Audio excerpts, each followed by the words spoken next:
السلام علیکم ورحمۃ اللہ وبرکاتہ۔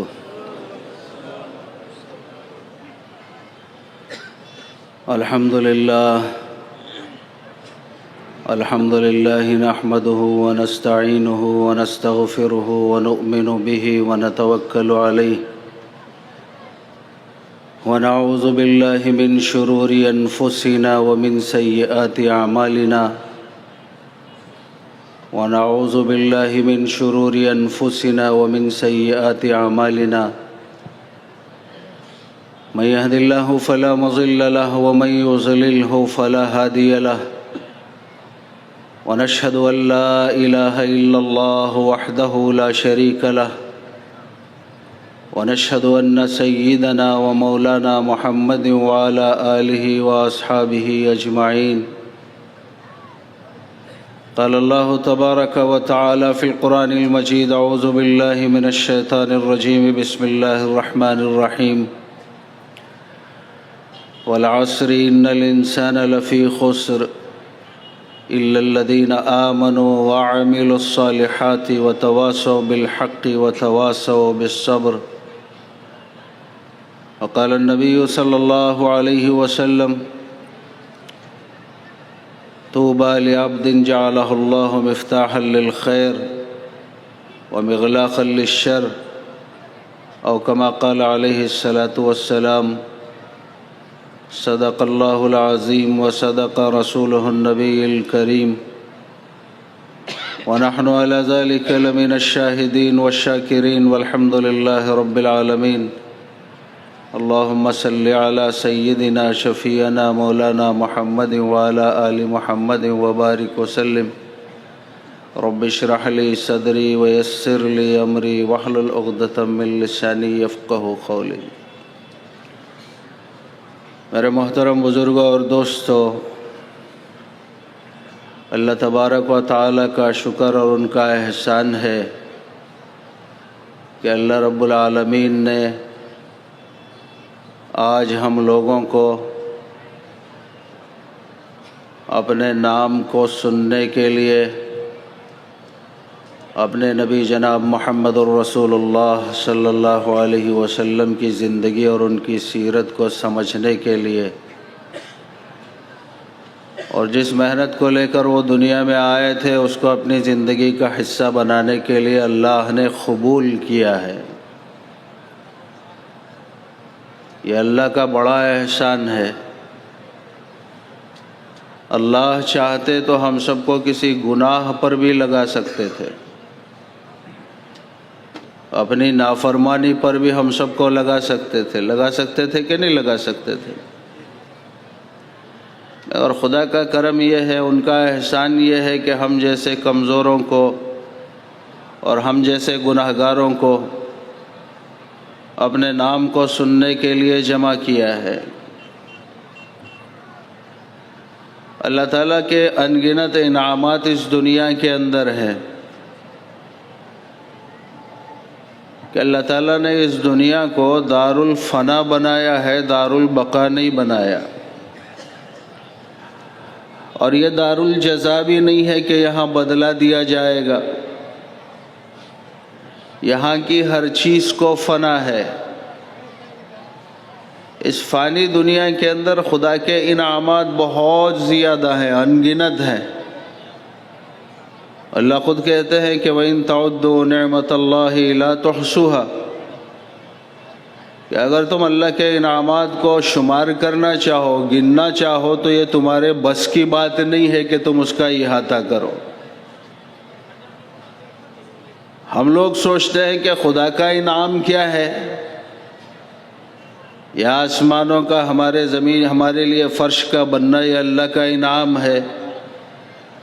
زمین کا فرش بننا، آسمانوں کا عرش بننا، ہواؤں کا چلنا، سردی میں گرم ہواؤں کا، گرمی میں سرد ہواؤں کا چلانا، کہیں ٹھنڈے پانی کا انتظام، کہیں کھارے پانی کا انتظام، کہیں میٹھے پانی کا انتظام، کہیں کڑوے پانی کا انتظام کرنا، یہ خدا کے وہ انعامات ہیں جو ہر مخلوق کے لیے اللہ کے انعامات عام ہیں۔ اور ہم یہ سمجھتے ہیں کہ خدا کے انعامات کا حصول کرنے کے بعد اگر ہماری زندگی کے اندر تھوڑا بہت خیر کا کام ہو جائے، نیکی کا کام ہو جائے، تو ہمارے ذہن کے اندر یہ بات آتی ہے کہ ہم نے اللہ کے انعامات کا بدلہ چکا دیا ہے۔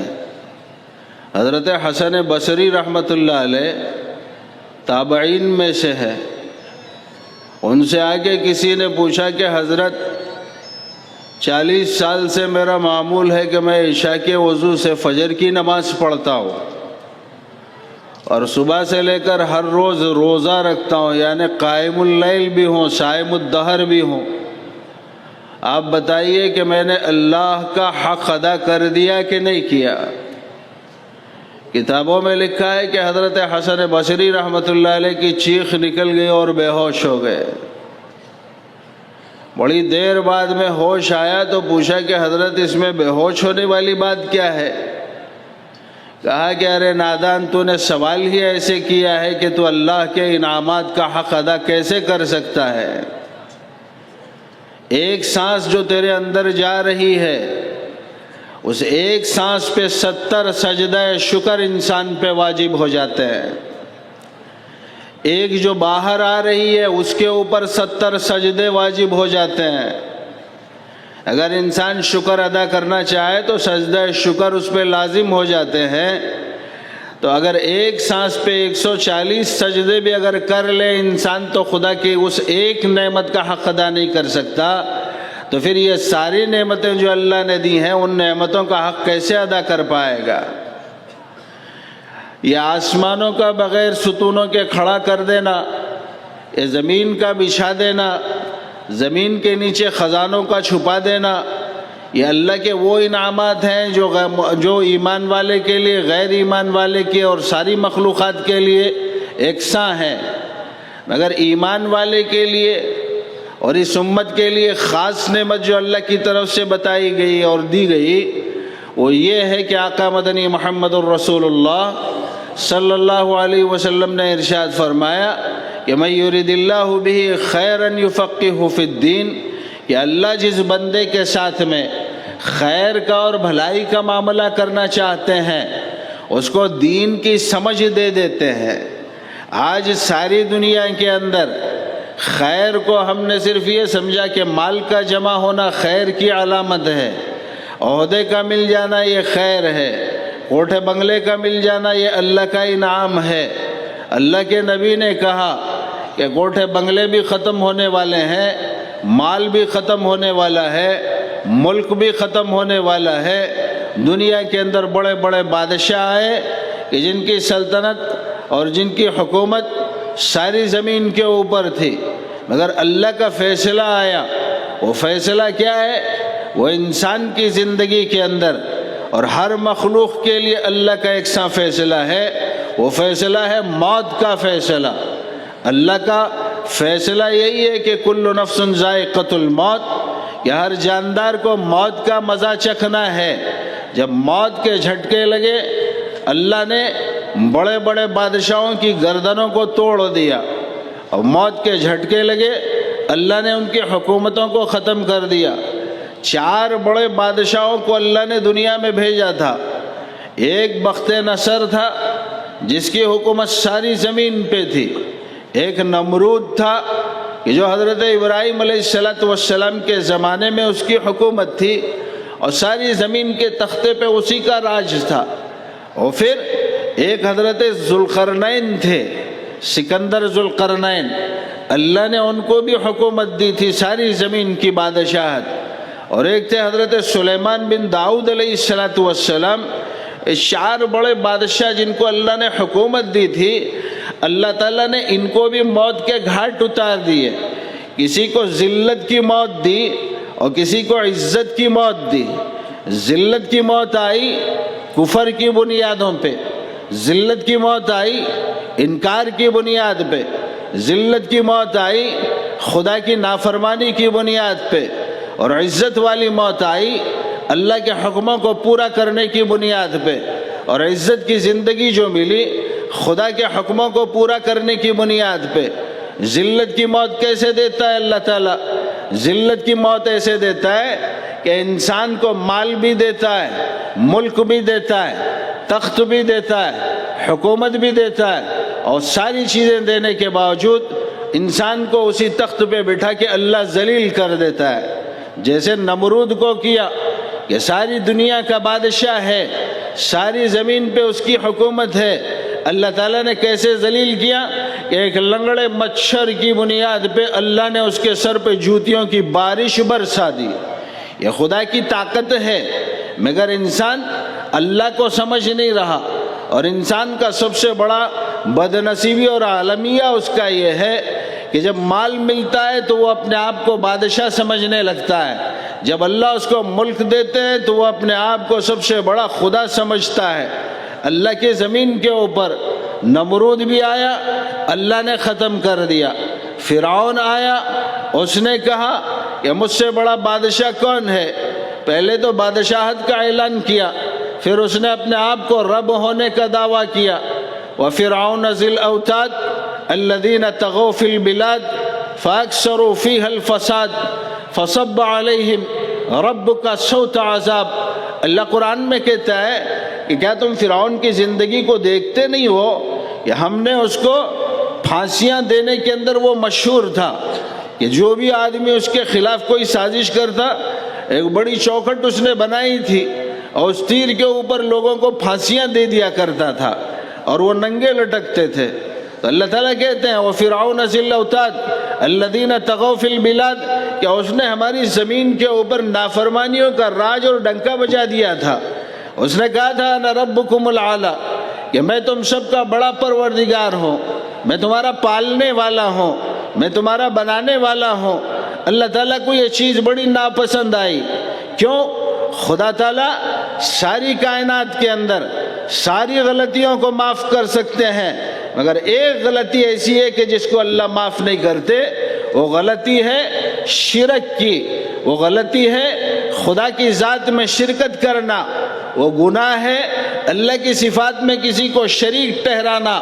جب بندہ خدا کی زمین پہ چلتے ہوئے، خدا کے انعامات کا استعمال کرتے ہوئے، اللہ کے آسمانوں کا استعمال کرتے ہوئے، اللہ کے نعمتوں کو کھاتے ہوئے، کہ ہوائیں اس کی ہیں، پانی اس کا ہے، زمین اس کا ہے، خزانے اس کے ہیں، اور اللہ کے پورے روٹی روزی کو کھانے کے باوجود جب بندہ اللہ کی ذات میں شریک ٹھہراتا ہے تو خدا کو بڑا غصہ آتا ہے۔ تو اسی لیے ہر زمانے کے اندر اللہ نے توحید کا پیغام دیا۔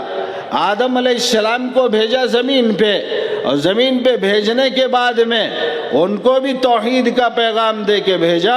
لا الہ الا اللہ، بولو بھائی لا الہ الا اللہ، اللہ ایک ہے، اللہ ہی معبود ہے، اللہ ہی مسجود ہے، اللہ ہی مقصود ہے، اللہ ہی زندگی کا کارساز ہے۔ اور لا الہ الا اللہ ایسی عجیب کلمے کو اللہ نے دنیا میں دے کے بھیجا، اور کہا کہ آدم اپنے بچوں کے اندر، اپنی اولاد کے اندر اس توحید کے درس کو دینا کہ اگر میرا بندہ تمہاری اولاد کے اندر پیدا ہونے والے مجھ کو ایک مانے گا، ایک جانے گا، میرے ایک ہونے پہ یقین کرے گا، میرے عزت کی قسم میں ہر زمانے کے اندر، ہر حال کے اندر اس کو کامیاب کر کے دکھاؤں گا۔ نوح علیہ السلام آئے، ان کو بھی کلمہ دیا لا الہ الا اللہ نوح نجی اللہ۔ اللہ کا پیغام صاف تھا ہر زمانے کے اندر کہ اللہ ایک ہے، اللہ کے علاوہ کوئی دوسرا نہیں ہے۔ ابراہیم علیہ السلام آئے، ان کو بھی دیا گیا لا الہ الا اللہ۔ ابراہیم خلیل اللہ، ان کو بھی کلمہ دیا۔ حضرت موسیٰ علیہ السلام، حضرت عیسیٰ علیہ السلام، آقا مدنی محمد الرسول اللہ صلی اللہ علیہ وسلم کا زمانہ آیا تو سارے کلمے جتنے تھے، کلمے کے پہلے ٹکڑے کو تو باقی رکھا، دوسرے ٹکڑوں کو منسوخ کر دیا، اور ایک ٹکڑا اس کے ساتھ میں جوڑا محمد الرسول اللہ صلی اللہ علیہ وسلم، کہ اللہ ایک ہے، اللہ کے علاوہ کوئی دوسرا نہیں ہے، اللہ ہی معبود برحق ہے، اللہ ہی مسجود ہے، اللہ احد ہے، اللہ صمد ہے، وہ بے نیاز ہے، وہ سمیع ہے، سننے والا ہے، وہ بصیر ہے، دیکھنے والا ہے، وہ علیم بذات الصدور، دل کے راز کو جاننے والا ہے، وہ خبیر بما تعملون، وہ ہر عمل کو جاننے والا ہے، وہ ازلی ہے، کب سے ہے کسی کو معلوم نہیں، وہ ابدی ہے، ہمیشہ رہنے والا ہے۔ یہ آسمان اسی کا غلام ہے جس کو ہم دیکھ رہے ہیں۔ آسمانوں کے اندر جو سورج نکلتا ہے یہ اسی کی مخلوق ہے جو دن کو روشن کرتا ہے۔ رات کے اندر جو چاند نکلتا ہے یہ اسی کا غلام ہے جو چاندنی کی شکل میں نمودار ہوتا ہے۔ اور تارے اور ستارے جو نکلتے ہیں، اللہ کہتے ہیں اِنَّا زَيَّنَّا السَّمَاءَ الدُّنْيَا بِزِينَةٍ الْكَوَاكِبِ، انسانوں ہم نے آسمان دنیا کو ستاروں سے روشن کیا۔ یہ روشنی ایک طرف، مگر اللہ مسافروں کے لیے راستہ تلاش کرنے کا اس کو ذریعہ بناتے ہیں، یہ بھی اسی کے غلام ہیں۔ نکلنے والا سورج بڑا ہے کہ جس کے نکلنے کی وجہ سے دنیا روشن ہو جاتی ہے، مگر وہ خدا نہیں ہے۔ رات کی تاریکی کی چادر آتی ہے اور سورج ڈوب جاتا ہے، چاند خدا نہیں ہے۔ اتنی بڑی مخلوق کو بھی اللہ نے اجازت نہیں دی کہ وہ اپنی منمانی کی زندگی گزاریں۔ لَلشَّمْسُ يَنبَغِي لَهَا أَن تُدْرِكَ الْقَمَرَ وَلَا اللَّيْلُ سَابِقُ النَّهَارِ، کہ سورج کو یہ اجازت نہیں ہے اور اس کے اندر یہ طاقت نہیں ہے کہ رات کے اندھیرے سے پہلے غروب ہو جائے، اور رات کی چاندنی کو یہ اختیار نہیں ہے کہ سورج سے پہلے آ جائے۔ کل فی فلک یسبحون، سارے کے سارے ہمارے حکم کے تابعدار ہیں۔ کیسے تابعدار ہیں؟ کہ زمین پہ ہر گرنے والا پتا خدا کے حکم کا تابعدار ہے، زمین کا ہر ذرہ اللہ کے حکم کا تابعدار ہے، بارش کا ہر قطرہ خدا کے حکم کا تابعدار ہے۔ آسمان کے اوپر ہم دیکھتے ہیں برسات جب آتی ہے کروڑوں کھربوں اربوں قطرے زمین پہ گرتے ہیں، آپ نے ایک قطرے کو دوسرے سے ملتے ہوئے نہیں دیکھا ہوگا۔ اللہ کا حکم جہاں ہوتا ہے وہ قطرہ زمین کے اسی حصے پہ گرتا ہے۔ اللہ کے حکم کے خلاف کوئی ذرہ حرکت نہیں کر سکتا، اور خدا کے حکم کے خلاف کوئی چیز اللہ کو ٹھکرا کر آگے نہیں بڑھ سکتی۔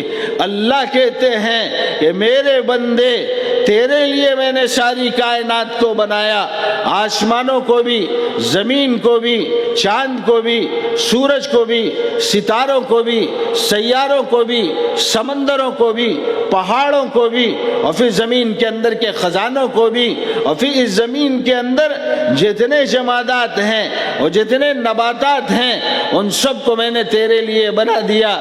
میں نے تجھے حکم دیا کہ زمین کے خزانوں کو اگر لینا چاہتا ہے تو زمین کے اندر بیج کو ڈال دے۔ کوئی عقل مند انسان اپنی غذا کو حاصل کرنے کے لیے زمین میں بیج کیسے ڈال سکتا ہے؟ زمین کے اندر بیج ڈالے گا تو زمین اس بیج کو کھا جائے گی۔ عقل اس بات کو تسلیم نہیں کرتی، مگر اللہ اپنی قدرت کو دکھاتے ہیں کہ نادان انسان، کرنا تیرا کام ہے، اس کی حفاظت کرنا ہمارا کام ہے۔ کون سی طاقت ہے جو زمین کے اناج کو اور دانوں کو زمین کے کیڑوں سے بچا کر کومپل کی شکل میں زمین کے سینے کو چیر کے باہر نکالنے والی؟ وہ دنیا کی کوئی طاقت نہیں نکال سکتی۔ وہ نکالنے والا ایک اکیلا اللہ ہے۔ وہ اللہ اس دانے کو کومپل کی شکل میں نکالتا ہے، دھوپ سے بچاتا ہے، تیز اور تند ہواؤں سے بچاتا ہے، اور بچانے کے بعد اس کو ایک تنا اور درخت بناتا ہے اور اس درخت کے اندر میووں کو لگاتا ہے۔ جب میوے بن جاتے ہیں اللہ کہتا ہے کہ میرے بندو اب تم اس میوے کا استعمال کرو۔ کون سی طاقت ہے جو ایک دانے کو درخت کا پودا بنانے والی؟ وہ ہے لا الہ الا اللہ، ایک اکیلا اللہ ہے جو ایک دانے کو ایک درخت کی شکل دے رہا ہے اور اس ایک دانے کی بنیاد پہ سینکڑوں پھل اس سے نکال رہا ہے۔ پھر وہ اللہ علیم بھی ہے۔ ہم سمجھتے ہیں دنیا کے اندر ہم جیسے زندگی گزاریں گے وہ زندگی ہم اپنی مرضی سے گزار لیں گے، اس اس کو دیکھنے والا کوئی نہیں ہے اور ہم کو دیکھنے والا کوئی نہیں ہے۔ اللہ کہتے ہیں نادان انسان ہم کتنے علیم ہیں، کتنے جاننے والے ہیں، کتنے خبیر ہیں، کتنی خبر رکھنے والے ہیں، تجھے اس کا اندازہ نہیں ہے۔ ہم جانتے ہیں ایک دانہ جو زمین میں تو نے بویا تھا اس کو ہم نے درخت بنایا، ہم جانتے ہیں کہ وہ درخت کتنے دنوں میں اگے گا، ہم جانتے ہیں اس درخت پہ کتنی ڈال ہوں گی، ہم جانتے ہیں کہ اس ڈال کے اندر کتنے پتے لگیں گے، ہم جانتے ہیں کہ ان ڈالوں پہ کتنی میوے لگیں گے اور پھل لگیں گے، ہم یہ بھی جانتے ہیں کہ ان پھلوں کو کون کھائے گا، ہم یہ بھی جانتے ہیں کہ کتنا کھائے گا، ہم یہ بھی جانتے ہیں کہ کھانے کے بعد انسان اس کا فضلہ کہاں کرے گا، جب فضلہ کرے گا تو اس فضلے کو زمین کا کون سا کیڑا کھائے گا، اس کو بھی ہم جانتے ہیں۔ وہ اللہ اتنے علیم ہے، وہ اللہ ان سب کو جاننے کے باوجود بندے سے پوچھتے ہیں کیا تجھے علم نہیں ہے، کیا تو جانتا نہیں میری طاقت کو؟ جب ہم یہ سب کچھ جانتے ہیں تو کیا تیرے اعمال کو ہم نہیں جانتے؟ تیرے رات کے اندھیرے میں شراب خانے کی طرف چلنے کو ہم نہیں دیکھتے؟ تیرے زنا کے اڈے پہ جانے کو ہم نہیں دیکھتے؟ یہ اللہ سب کچھ دیکھتے ہیں، مگر بندے کو انہوں نے ڈھیل دے رکھی ہے۔ اس کی طاقت کتنی ہے؟ وہ طاقت والا اللہ، قدرت والا اللہ، ساری کائنات کو بنانے والا اللہ، بیماری کے نقشے میں صحت کو دینے والا، صحت کے نقشے میں بیماری کو دینے والا، تولج اللیل فی النہار کہ دن سے رات کو نکالنے والا، وتولج النہار فی اللیل رات کے اندھیرے سے دن کو نکالنے والا، تخرج الحی من المیت مردے سے زندہ کو، وتخرج المیت من الحی زندے سے مردہ کو نکالنے والا ایک اکیلا اللہ ہے۔ وہ طاقت والا اللہ انسان سے کہتا ہے کہ نادان انسان، زمین پہ میں نے تجھے بھیجا ہے، تو اپنی مرضی سے گیا نہیں ہے، میرے ہواؤں کا استعمال کر رہا ہے، میرے پانی کا استعمال کر رہا ہے اور میری زمین پہ اپنی منمانی زندگی کو گزارتے ہوئے فساد برپا کر رہا ہے۔ کبھی تو اپنے اصل کی طرف نظر تو کر کے دیکھ کہ تجھے میری طاقت سمجھ میں آئے گی کہ تیری بنیاد کیسے ہوئی۔ تو ایک گندے پانی کا خطرہ تھا، میں نے تیرے باپ کے صلب کے اندر سے نکال کے ریڑھ کی ہڈی سے تیرے ماں کے رحم میں داخل کیا۔ اتنا گندا پانی باہر نکل جائے تو غسل واجب، اندر رہے تو انسان کو بے چین کر دے۔ ایسے گندے پانی کے خطرے کو، ایک خطرے کو میں نے تیری ماں کے پیٹ میں داخل کیا۔ اب میری طاقت کو تو دیکھ کہ اس گندے خطرے پانی کے خطرے کو میں نے خون کا لوتھڑا بنایا، اس خون کے لوتھڑے کو پھر میں نے مضغہ ڈلہ جسے کہتے ہیں اس کے اندر میں نے تبدیل کیا۔